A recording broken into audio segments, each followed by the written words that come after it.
Nous allons résumer donc la vidéo précédente à propos du triangle du feu. Que devons-nous retenir? Lors d'une combustion, il y a trois ingrédients nécessaires. Le carburant ou combustible, le comburant, ici le dioxygène de l'air, et une source d'énergie thermique, appelée à tort chaleur, qui forme le triangle du feu. Comburant, combustible ou encore carburant. Dans notre vie quotidienne, nous utilisons régulièrement des combustions pour cuisiner ou nous chauffer, par exemple. Ces combustions, si elles sont mal maîtrisées, peuvent représenter un réel danger. Il y a risque d'incendie. Pour limiter et combattre les incendies, il faut connaître le triangle du feu.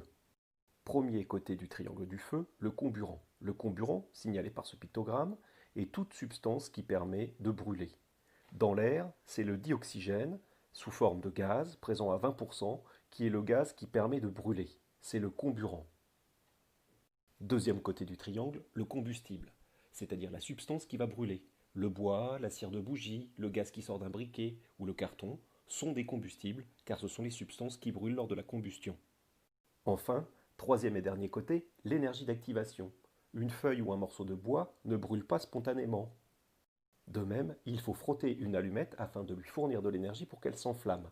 L'énergie d'activation peut être une étincelle ou la chaleur du soleil, c'est l'énergie qui va permettre à la combustion de s'amorcer.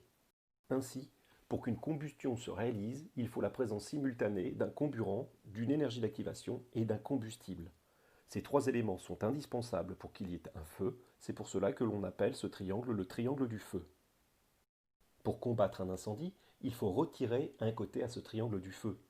Pour stopper ou limiter l'arrivée du comburant, vous pouvez par exemple tenter d'étouffer l'incendie en plaçant un couvercle sur une casserole ou en fermant les portes et les fenêtres avant de quitter une salle. Vous pourrez également stopper l'incendie en retirant le combustible. Pour retirer le combustible, c'est simple, il faut enlever tout ce qui peut brûler.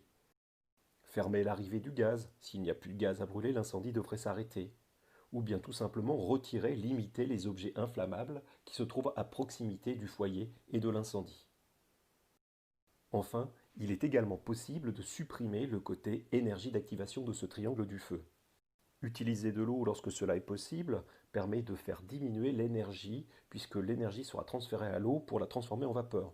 Et bien sûr, stocker à l'abri de la chaleur toute substance facilement inflammable.